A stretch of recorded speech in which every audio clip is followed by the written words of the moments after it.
ఆ! ఈరోజు విజయవాడ ఎయిర్‌పోర్ట్ పరంగా చూస్తే మనకు కొన్ని ఫ్లైట్స్ డిలే అవ్వడం జరుగుతుంది. ఇది విజయవాడ ఎయిర్‌పోర్ట్‌కి సంబంధించిందే కాదు. మొత్తం all over the world Microsoft network cloud system affect అవ్వడం వల్ల చాలా వరకు ఫ్లైట్స్ డిలే అవుతున్నాయి.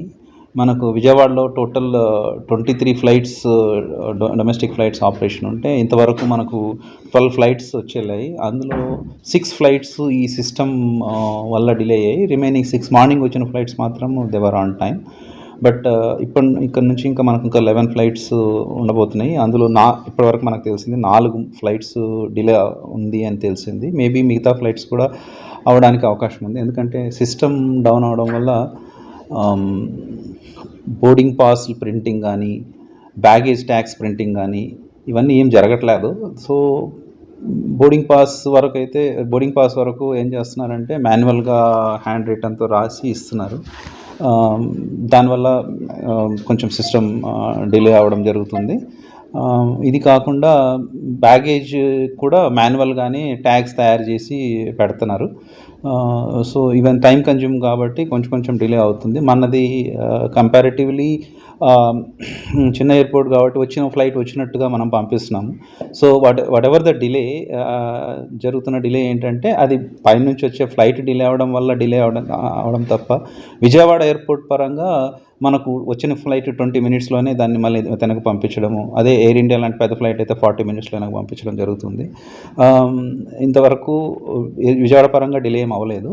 కానీ ఈవినింగ్ మనకు పీక్ అవర్స్ వస్తాయి కాబట్టి అప్పుడు there may be some possibility, అంతవరకు సిస్టమ్ రిస్టోర్ అవ్వకపోతే కనుక అప్పుడు ఏమైనా డిలే అవ్వడానికి అవకాశం ఉంది. సో ఆ డిలే అవడం వల్ల ఎయిర్పోర్ట్లో కంజెషన్ అవ్వడానికి పాసిబిలిటీ ఉంది. మోర్ నెంబర్ ఆఫ్ ప్యాసింజర్స్ ఇక్కడే కంజెస్ట్ అవుతారు కాబట్టి వాళ్ళకు తగిన ఏర్పాట్లు, వాళ్ళకు సిట్టింగ్ అరేంజ్మెంట్ కానీ, వాళ్ళకు కావాల్సిన refreshments or food and water facilities ఇవన్నీ ఫేస్ చేయడానికి మేము సిద్ధంగా ఉన్నాం. ఇప్పుడు ఫ్లైట్కి వెళ్ళాల్సిన ఎయిర్పోర్ట్లో టికెట్ బుకింగ్ ఉందా మీకు ఈరోజు అని తీసుకోవాల్సిన వాళ్ళకి కానీ లేదండి. మొత్తం సిస్టమ్ అంతా డౌన్ అయింది కాబట్టి ఫ్లైట్ ఈవెన్ కౌంటర్ దగ్గర కూడా టికెట్ తీసుకోవడానికి లేదు. ఎందుకంటే సిస్టంలోనే టికెట్ బుక్ చేయాల్సి ఉంటుంది కాబట్టి టికెట్ బుక్ అవ్వట్లేదు, కౌంటర్లో బుక్ అవ్వట్లేదు, ఆన్లైన్లో బుక్ అవ్వట్లేదు, ఈవెన్ టికెట్ క్యాన్సిలేషన్ కూడా పాసిబుల్ అవ్వట్లేదు.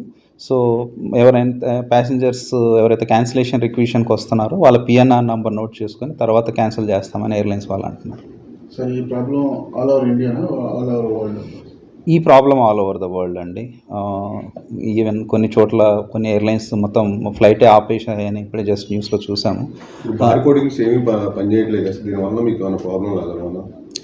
ప్రాబ్లం అంటే నార్మల్గా బార్ కోడింగ్ ఇవన్నీ ఉన్నది సిస్టమ్ ఫాస్ట్గా చేయడం కోసం.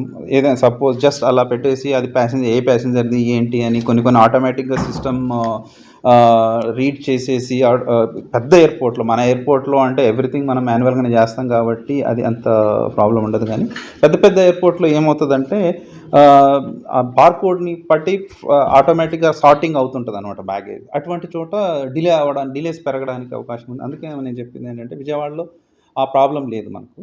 బట్ బార్కోడింగ్ లేకపోవడం వల్ల flight delay, this all contributes towards flight delay.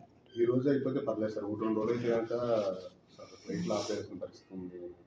Definitely like 1-2 రోజులు అయితే, అంటే ఇది ఎంతవరకు వెళ్తుందో, ప్రాబ్లం ఎంత డీప్ ఉందో అన్నది చెప్పలేము ప్రస్తుతానికి. యాజ్ డిలేస్ అయ్యే కొద్దీ మళ్ళీ flights it will run in to the further delays. కొంచెం సీరియస్ ఇష్యూనే చెప్పాలంటే. సార్ మీ పేరు? నా పేరు లక్ష్మీకాంత్ రెడ్డి అండి. నేను విజయవాడ ఇంటర్నేషనల్ ఎయిర్పోర్ట్ డైరెక్టర్.